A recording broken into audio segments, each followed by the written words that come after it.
উচ্ছেদের প্রতিবাদে উত্তরাঞ্চলের সব পেট্রোল পাম্প বন্ধ। বাঘাবাড়ি ডিপো থেকেও হচ্ছে না তেল সরবরাহ, পণ্য ও যাত্রী সেবা বিঘ্ন। ভারত থেকে আমদানি করা সামগ্রী দিয়ে অস্বাস্থ্যকর পরিবেশে তৈরি হচ্ছে গুড়, মেশানো হচ্ছে চুনসহ ক্ষতিকর উপাদান। রাজশাহীর বিভিন্ন জেলায় বাজারজাতে সক্রিয় অসাধুরা। এবং আন্তর্জাতিক বিমানবন্দরে রূপ পাচ্ছে বগুড়া এয়ারফিল্ড, সংস্কার করে জরাজীর্ণ রানওয়ে সম্প্রসারণ হবে 10,000 ফুটে। বর্ষার আগেই কাজ শুরুর পরিকল্পনা।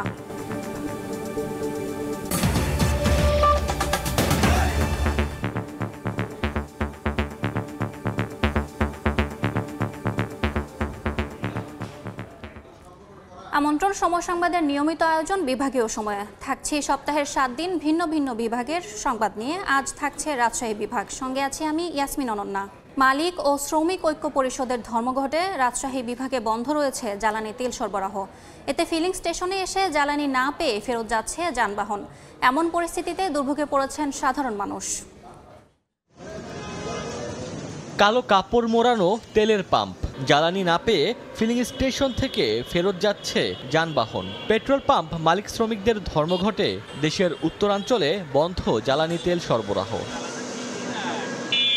বুধবার সকাল থেকে স্থবির হয়ে পড়ে রাজশাহী বিভাগের জ্বালানি তেল উত্তোলন ও বিপণন কার্যক্রম। কারণ হিসেবে বলা হয়, বিনা নোটিশে মঙ্গলবার অভিযান চালিয়ে নগর একটি পেট্রোল পাম্প উচ্ছেদ করে সড়ক ও জনপথ বিভাগ। এতে ক্ষুব্ধ হয়ে অনির্দিষ্টকালের জন্য উত্তরবঙ্গের সব পেট্রোল পাম্প বন্ধের ঘোষণা দেয় Bangladesh petroleum dealers distributor agent and petrol pump owners association. এমন পরিস্থিতিতে তেল না পেয়ে দুর্ভোগে সাধারণ মানুষ।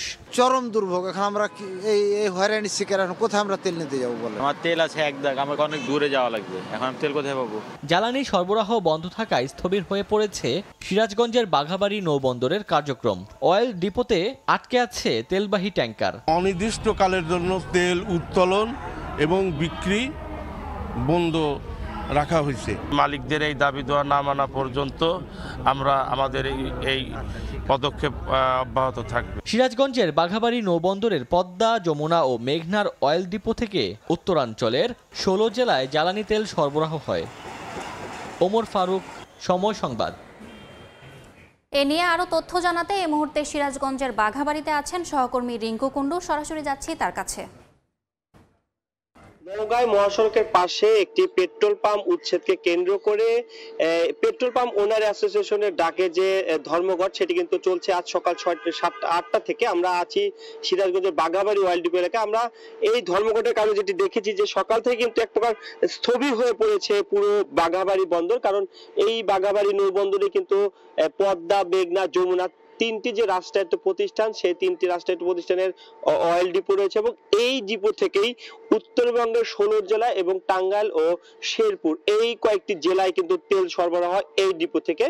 এবং এই যে তেল উত্তোলন, তেল পরিবহন, বিক্রয়, বিপণন সব কার্যক্রম বন্ধ থাকায় এই বন্দরের অর্থাৎ বাঘাবাড়ি ডিপো যে শ্রমিকরা রয়েছে, যারা ট্যাংলোরি শ্রমিকরা রয়েছে, যারা কর্মকর্তারা, সকলে কিন্তু আসলে অলস সময় পার করছে। আমরা সকাল থেকে দেখেছি যে এই যে শত শত ট্যাংলোরি রয়েছে, এগুলো কিন্তু প্রতিদিন এই যে বিভিন্ন জেলায় অর্থাৎ উত্তরবঙ্গের বিভিন্ন জেলায় তেল নিয়ে কিন্তু জ্বালানি তেল নিয়ে কিন্তু আসলে চলে যায়। কিন্তু আজকে ধর্মঘটের কারণে কিন্তু সেটি যায়নি, যে কারণে স্থবির অবস্থায় পড়ে রয়েছে।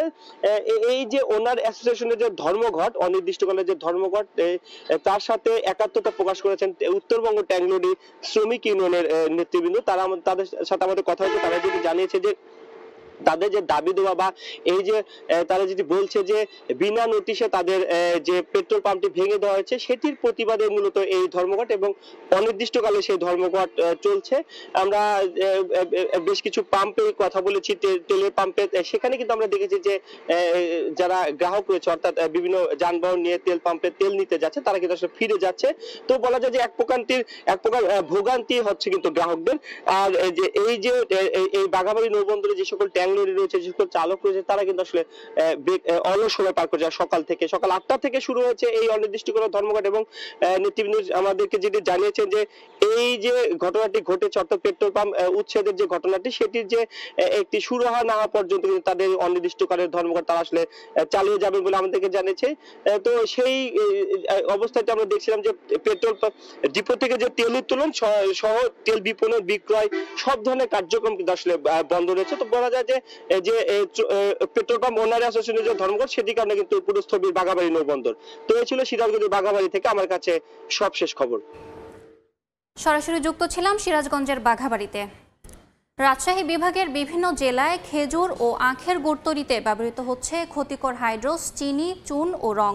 এছাড়াও উৎপাদনকালে যুক্ত করা হচ্ছে ভারত থেকে আমদানিকৃত চিনি গুড়। বিশেষজ্ঞ চিকিৎসকরা বলছেন, গুড় তৈরিতে ব্যবহৃত এসব উপাদান মানবদেহের জন্য খুবই ক্ষতিকর। হাবিবুর রহমান পাপ্পুর ছবিতে সাইফুর রহমান রকির রিপোর্ট। রাজশাহীর বাঘা উপজেলার আরানি বাজার। সময়ের ক্যামেরা দেখে তড়িঘড়ি করে দোকানের শাটার নামিয়ে দেন আড়তদার ও গুড় ব্যবসায়ীরা। এখানকার প্রায় অর্ধশত আড়তে দেখা মেলে ভারত থেকে আমদানিকৃত মিশ্রি জাতীয় গুড় তৈরির প্রধান উপাদান। একটি টিনের পাত্রে 24 থেকে 25 কেজি এই উপাদান স্থানীয়ভাবে চিনি গুড় নামে পরিচিত। ঝিনাবাজার এলাকায় বুলবুলের বাড়িতে অস্বাস্থ্যকর পরিবেশে চিনি গুড়ের সঙ্গে চুন মিশিয়ে তৈরি হচ্ছে আখের গুড়। সেখানে ঢুকতেই কারিগররা ক্যামেরা দেখে পালিয়ে গেলেও পরে স্বীকার করে গুড়ে চিনি, হাইড্রোজ ও রং মেশানোর কথা। তবে এ বিষয়ে রিপোর্ট না করতে পাশা আর তোজাম্মেল মেম্বার নামের দুই ব্যক্তি প্রতিবেদককে কয়েক দফা টাকা দিয়ে ম্যানেজের চেষ্টা করেন। ইন্ডিয়ান গুড়, টিন সব ইন্ডিয়ান। এলসির আপনার 199 বিক্রি হয়। শুধু বাঘা উপজেলা নয়, চারঘাট, পুঠিয়া, দুর্গাপুর উপজেলার পাশাপাশি নাটোর ও নওগাঁয়ও একইভাবে তৈরি হচ্ছে খেজুর ও আখের গুড়। বিশুদ্ধ এটা চিনি আর এই যে আপনার গুড়ের গুড়, এটা টিনের ভিতরে থাকে। এর মধ্যে যাবি শুধু খালি চুন আর ফিটকিরি সামান্য। বিশেষজ্ঞ চিকিৎসকরা বলছেন, গুড় তৈরিতে ব্যবহৃত এসব উপাদান মানবদেহের জন্য খুবই ক্ষতিকর। রয়েছে ক্যান্সার ও কিডনিজনিত রোগের ঝুঁকি। এটার পুষ্টিমান কতটুকু আছে সেটা পরের কথা, কিন্তু মানুষ অনেক ঝুঁকিতে পড়ে যাচ্ছে। স্বল্প মেয়াদে, দীর্ঘমেয়াদে বিভিন্ন ধরনের সমস্যার সম্মুখীন হতে পারে। এদিকে ভেজাল গুড় উৎপাদন বন্ধে অভিযান চালানোর কথা জানায় জেলা প্রশাসন। জনগণ যদি সচেতন হয় তাহলে এই ধরনের কার্যক্রম অনেকটাই কমে আসবে এবং জেলা প্রশাসনের পক্ষ থেকে সবসময় এই সকল অন্যায়ের বিরুদ্ধে কার্যক্রম অব্যাহত থাকবে। গত 2 বছরে জাতীয় ভোক্তা অধিকার সংরক্ষণ অধিদপ্তর ভেজাল গুড় তৈরির অপরাধে 35টি অভিযান পরিচালনা করে 112টি প্রতিষ্ঠানকে 2 কোটি টাকা জরিমানা করেছে। সাইফুর রহমান রকি, সময় সংবাদ, রাজশাহী। এ নিয়ে আলোচনা করতে এই মুহূর্তে রাজশাহীতে আছেন সহকর্মী সাইফুর রহমান রকি। তার সঙ্গে যুক্ত হচ্ছেন রাজশাহী মেডিকেল কলেজ হাসপাতালের মেডিসিন বিশেষজ্ঞ ডাক্তার মোহাম্মদ মশিউর রহমান। সরাসরি চলে যাচ্ছি রকির কাছে। রাজশাহী বিভাগের বিভিন্ন জেলায় আসলে এখানে ভেজাল গুড় উৎপাদন করা হচ্ছে। এই ভেজাল যে গুড়গুলো সেগুলো আসলে মানবদেহের জন্য খুবই ক্ষতিকর। আমরা এই বিষয়টি নিয়ে কথা বলার জন্য আমাদের সাথে যুক্ত করেছি রাজশাহী মেডিকেল কলেজ হাসপাতালের মেডিসিন বিশেষজ্ঞ ডক্টর মোহাম্মদ মশিউর রহমান। উনি আমাদের সাথে আছেন। আমরা তার কাছ থেকে জানতে চাইবো আসলে এই যে এখন যে গুড়গুলো উৎপাদন হচ্ছে এখানে যে ফিটকিরি, চুন, হাইড্রোজ এগুলো মেশাচ্ছে, রং মেশাচ্ছে, এটা মানবদেহের জন্য আসলে কতটা ক্ষতিকর? ধন্যবাদ। আসলে এটা মানুষের দেহের জন্য কতটুকু ক্ষতিকর সেটা আমাদের কিছু কিছু ক্ষেত্রে বুঝতে পারি যে ক্ষতিটা খুব সাময়িক। যেটা হচ্ছে যে একটা ব্যক্তি যখন ভেজাল কোনো খাবার খাচ্ছে, এটার ইমিডিয়েট কিছু খাদ্যনালীর সমস্যার কারণে দেখা গেছে ডায়রিয়া হচ্ছে, বমি হচ্ছে, কিন্তু সবচেয়ে বড় ক্ষতিটা মানুষ যখন বুঝতে পারে তখন আর কিছু করার থাকে না। কারণ হচ্ছে এক পর্যায়ে ক্যান্সার থেকে শুরু করে আমাদের দেশে বর্তমানে বিভিন্ন ধরনের ক্যান্সার বেড়ে যাওয়ার একটা বড় কারণ কিন্তু ভেজাল রং ব্যবহার। যেমন আপনারা জানেন যে এই খাবারগুলোতে বিশেষ করে গুড় তৈরির সময় ব্যবহার করছে চিনি, ব্যবহার করা হচ্ছে হাইড্রোজ, রং এবং ফিটকিরি। সবচাইতে ভয়াবহ হচ্ছে চুন ব্যবহার করার ফলে এখন বর্তমানে দেখবেন যে বিভিন্ন অঙ্গে কিন্তু স্টোন ফর্মেশনের রেট অনেক বেড়ে গেছে। কিডনিতে পাথর, বিভিন্ন অঙ্গে পাথর, এবং আপনি দেখবেন যে আপনার আত্মীয় স্বজনের বিভিন্ন পাথর অপারেশন হচ্ছে। এই আজকে হয়তো কারো বলছে কিডনিতে পাথর, কারো বলছে পিত্তথলিতে পাথর। এটা হচ্ছে যে এইসব গুড়ে যে চিনির পাশাপাশি চুনের ব্যবহার এই পাথর তৈরির পরিমাণ বাড়িয়ে দিয়েছে। আর রঙের ব্যবহার বলতে গেলে যে আমরা যে আর্টিফিশিয়াল যে ডাইগুলো ব্যবহার করি বা কৃত্রিম রং যে ব্যবহার করা হয়, কৃত্রিম রং ব্যবহার করার ফলে দেহের বিভিন্ন অংশে ক্যান্সার, আপনারা জেনে অবাক হবেন একটা সময় মূত্রথলির ক্যান্সারের পরিমাণ খুবই কম ছিল। মূত্রথলির ক্যান্সারের প্রথম কয়েকটা কারণের মধ্যে হচ্ছে কৃত্রিম রঙের ব্যবহার, এবং বর্তমানে শুধুমাত্র মূত্রথলির ক্যান্সার না, বিভিন্ন আমাদের অন্ননালীর ক্যান্সারের পরিমাণ বেড়েছে, ফুসফুসের ক্যান্সার বেড়েছে, বিভিন্ন কার্সিনোজেনিক বা ক্যান্সার তৈরির উপাদান রয়েছে সব রঙের মাধ্যমে। তো তো এখন একটা চিনি যখন আপনি ব্যবহার করছেন গুড় তৈরির সময়, তখন এটার সাথে ব্যবহার করতে হচ্ছে কৃত্রিম রং। এই রং এবং চুন হাইড্রোজ আমাদের শরীরের জন্য মারাত্মক ক্ষতির কারণ হয়ে দাঁড়াচ্ছে। আচ্ছা, এই ব্যাপারে অভিযান হচ্ছে, কিছু কিছু বন্ধও হচ্ছে, অভিযানগুলো যেন কন্টিনিউ হয় সেই ব্যাপারেও আসলে সাধারণ মানুষও আমাদেরকে যেন তাগিদ দিয়েছে, আমরাও যেন এই বিষয়গুলো নিয়ে রিপোর্ট করি বারবার। আসলে এই বিষয়ে চিকিৎসক হিসেবে আপনার কোনো পরামর্শ আছে কিনা যারা ভোক্তা আছে তাদের উদ্দেশ্যে? চিকিৎসক হিসেবে আমাদের পরামর্শ হচ্ছে যে আমরা জনগণকে জনসম্পৃক্ততা বাড়াতে হবে। আপনি আইনের প্রয়োগ করতে হলেও কিন্তু যারা যেসব জায়গাতে গুড় তৈরি হচ্ছে সেখানে যারা জনপ্রতিনিধি আছেন, ব্যক্তি আছেন, তাদেরকেও প্রতিরোধ করতে হবে যে না, আমাদের শরীরের জন্য আমারই কোনো ভাই বোন বা আমারই দেশের কোনো মানুষ কিন্তু এই গুড় খেয়ে ক্ষতিগ্রস্ত হচ্ছে। তাহলে জনসচেতনতা বাড়া দিলে তাহলে কিন্তু মানুষজন এই ব্যাপারে অনেক বেশি উদ্বুদ্ধ হবে যে না, এটা আমরা তৈরি করতে দিব না।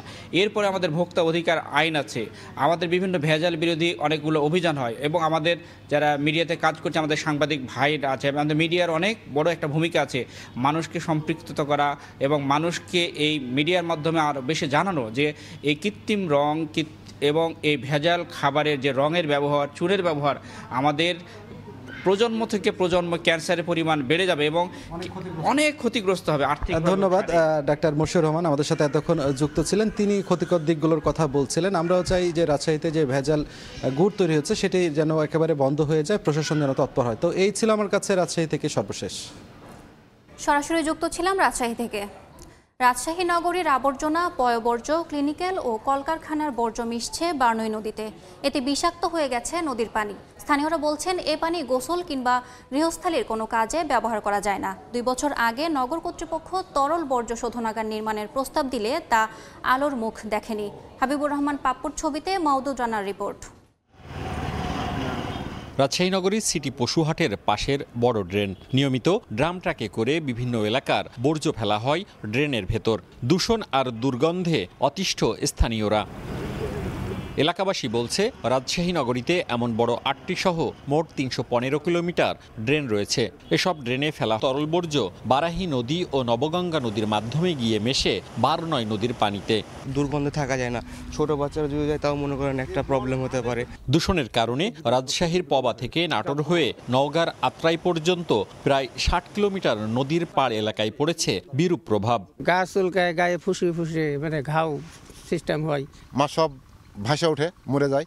এ নিয়ে কার্যকর কোনো পদক্ষেপ নেই পরিবেশ অধিদপ্তরের। আর 2 বছর আগে নগর কর্তৃপক্ষ তরল বর্জ্য শোধনাগার নির্মাণের প্রস্তাবনা তৈরি করলেও তা আলোর মুখ দেখেনি। একটা প্রস্তাবনা আছে, তখন হয়তো আমরা এই সোয়ারেজগুলো ওয়েল ম্যানেজ করে তখন আমরা হয়তো পানিটা নদীতে দিতে পারবো। আমরা একটা প্রজেক্ট সরকারকে সাবমিট করেছিলাম 2023 সালে, এবং যদি সাবমিট করে আমরা এই প্রজেক্টটা পাস করতে পারি তবে আমাদের রাজশাহী শহরের যে ওয়েস্ট ওয়াটারটা যাচ্ছে সেটা আমরা হয়তো কন্ট্রোল করতে পারবো। পরিবেশবাদীদের বিভিন্ন সংস্থার তথ্য মতে রাজশাহী নগরীর 95% দূষিত পানি মিশছে উত্তরের বারনয় নদীর পানিতে। মওদুদ রানা, সময় সংবাদ, রাজশাহী। অবশেষে আন্তর্জাতিক বিমানবন্দরে রূপ পেতে যাচ্ছে বগুড়া এয়ারফিল্ড। জরাজীর্ণ 4500 ফুটের রানওয়ে সম্প্রসারিত হবে 10,000-এ। আগামী বর্ষা মৌসুমের আগেই শুরু হবে রানওয়ে সংস্কারের কাজ। সিভিল এভিয়েশনের এমন পরিকল্পনায় সম্মতি দিয়েছে মন্ত্রণালয়। শাহাদুল ইসলামের ছবিতে আব্দুল আওয়ালের রিপোর্ট।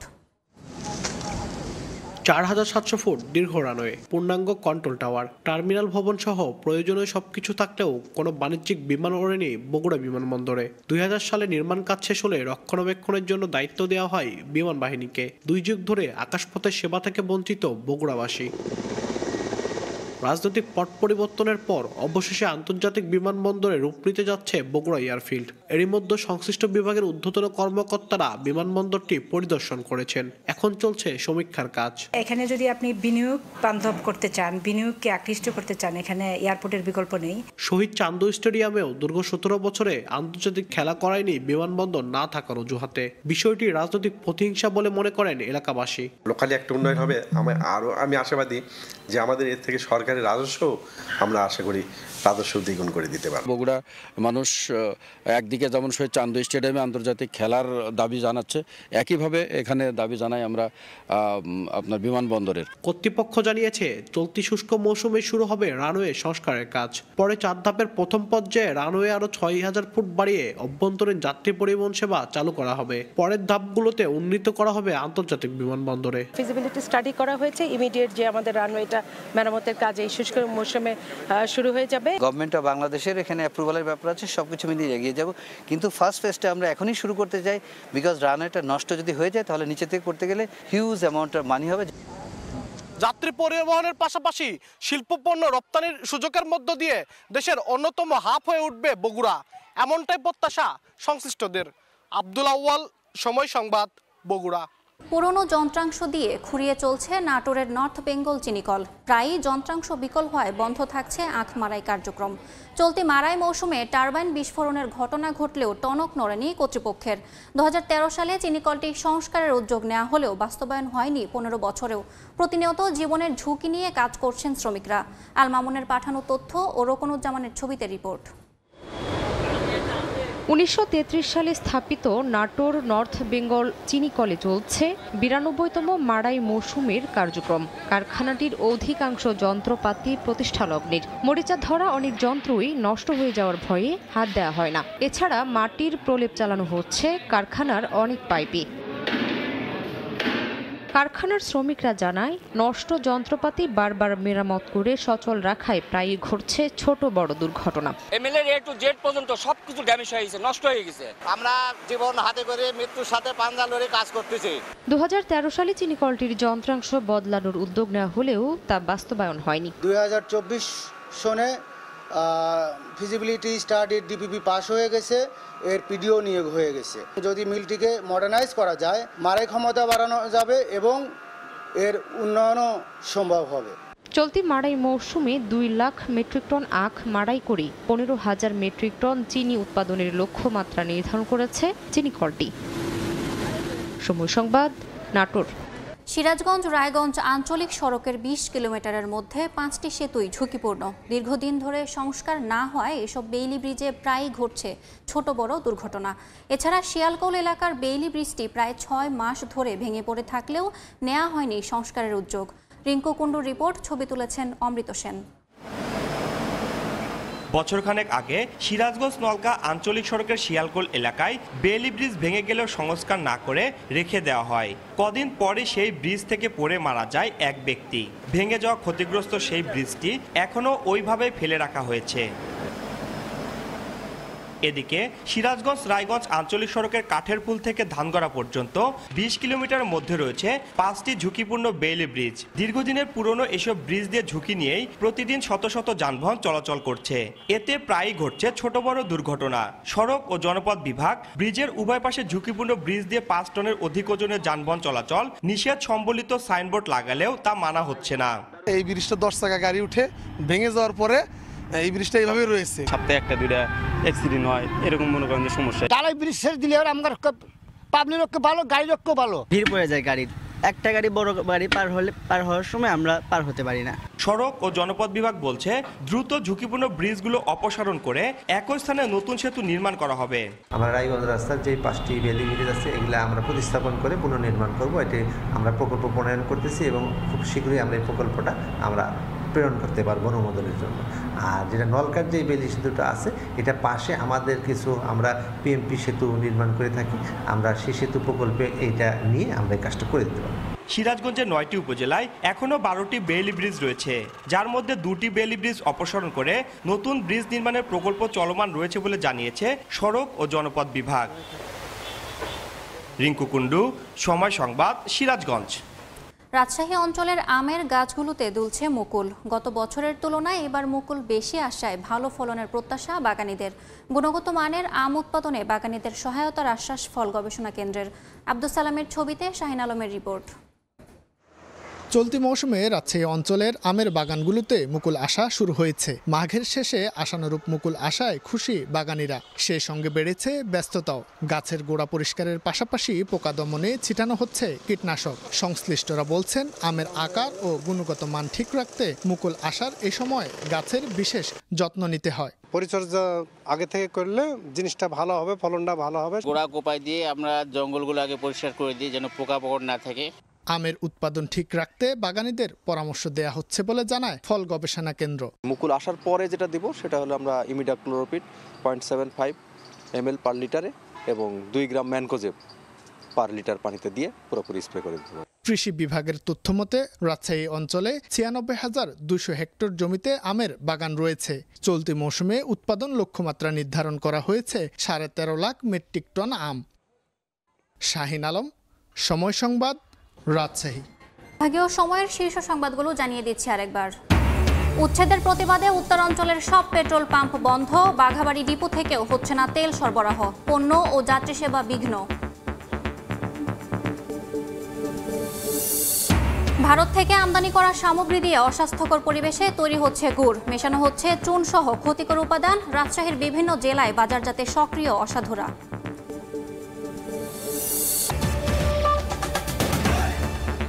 এই ছিল বিভাগীয় সময়ে। আগামীকাল থাকবো খুলনা বিভাগের আয়োজন নিয়ে। সঙ্গে থাকুন সময়ের।